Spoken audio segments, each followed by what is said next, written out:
Okay, so this is our first session on Monday since I've been back from being sick. So we'll see how she does. So it might not be very pretty because she had all that time between the last time we worked together. So the main thing I'm doing with her right now is building engagement, helping her to respond appropriately to leash pressure. And then we're working on it out just so that she learns how to give us space when we ask for it. So engagement wise, the big thing right now is marker inquisition. So her responding to the word yes and understanding that that equals I like what you did, you can come take food from me. So I want her to hear the word yes and reflexively respond to it. So last week she was kind of hit or miss of taking food. The first day she just kind of spit it out at me. And the second day she started taking treats here and there and then would kind of lose interest after a while. So I'm trying some different treats today. And I just, before I started recording, was offering them to her and she liked them. So we'll see if she continues to like them. B, yes. I also put the cats away because those were a really big distraction for her. Good girl. So I'm saying the word yes and then offering her the food. I want the word to happen before I show any type of inclination that I'm going to be giving her food so that she's responding to the word and not my movements. I want the word to have value, not the other thing. So yes. And then I go and offer the snackies. Good girl. And so right now I'm just kind of rewarding nothing. I want it just being yes equals food. And then I'll start asking for behavior. So I'll say B. Yes, I'll reward her giving me attention. And then, be the girl. And then we could do things like, so I was saying before, I'm teaching her how to respond to leash pressure. So a little bit of leash pressure into me. I'm gonna do a jiggle instead of just a steady pull. Yes. As soon as she acknowledges and moves into my space, I'll discontinue leash pressure, mark, and reward. So I want her learning that instead of resisting the leash, which is what most dogs do, they naturally resist the tension opposite of them. I want her learning that she can make that annoying yes go away by moving in towards that source of pressure, or preferably moving into my space. Down the road, we'll have it to where if I'm walking with her and I tap this way, yes, then it'll help her from pulling. B, yes.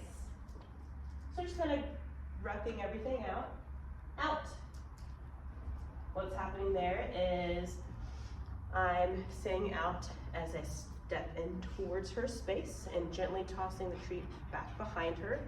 And I want her to kind of get a muscle memory response of when she hears out, she moves backwards. Right now, that's going to be just her moving out of my personal space. And eventually I'll pair that to things that are away from me. So if she's sniffing the counter, bothering another person, sniffing something that we don't want her to have, whatever, we can say out and she moves away from that, but we're not quite there yet. B, yes. So just kind of adding everything in together. So right there I said her name and then I gently tapped her into my space as she was moving towards me. B, yes. Wow, good. So what I'll do when I'm practicing is out, I'll create space, B, yes. And then ask for her to come back into my space so that I can work on a recall essentially. Out, instead of asking for her to like stay somewhere. B, yes. Wow, good girl. We're just kind of tying those things in together. And what I'm doing there is I'm, instead of just standing there with the food, I'm letting her kind of chase after it. So I'm increasing the value of the reward of it. B, are you pulling? Yes.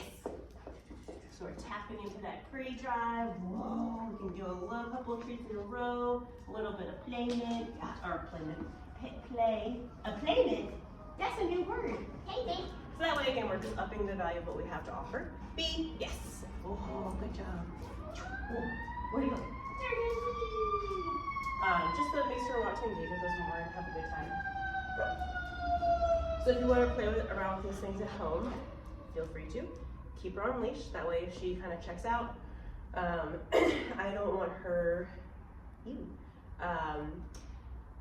finding any advantage in just ignoring us, right? So the leash is just there to aid in communication and keep her engaging with us. A lot of dogs are like, there's something more I'd rather be doing.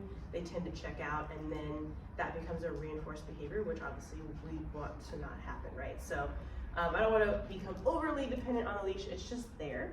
The only time I'm really using it is when I'm, actively asking for her to turn the leash pressure off. If something like that happens where she kind of like doesn't really try to get a reward, I'm not gonna like put it in her face and try to get her to take it. She just loses it, not a big deal. And in that moment she was saying, I don't really care about any food right now. B, yes. Whoa, and we can just go right back into doing a different rep of something else. Hey girl, you wanna climb on this? What the heck is this thing? Yes, good girl. Wow. And I'm not naming commands just yet, except for the out thing. Boop, boop, boop. Just because I want to avoid disassociation. Yes. Right now she's kind of hesitant about touching that thing, so I'm not gonna put it on command and then have that be something that is a stressor later on, or rewarding it, or excuse me, we're calling something, we're conditioning something improperly.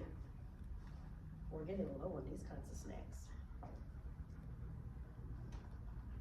Yes, that was nice. Good girl.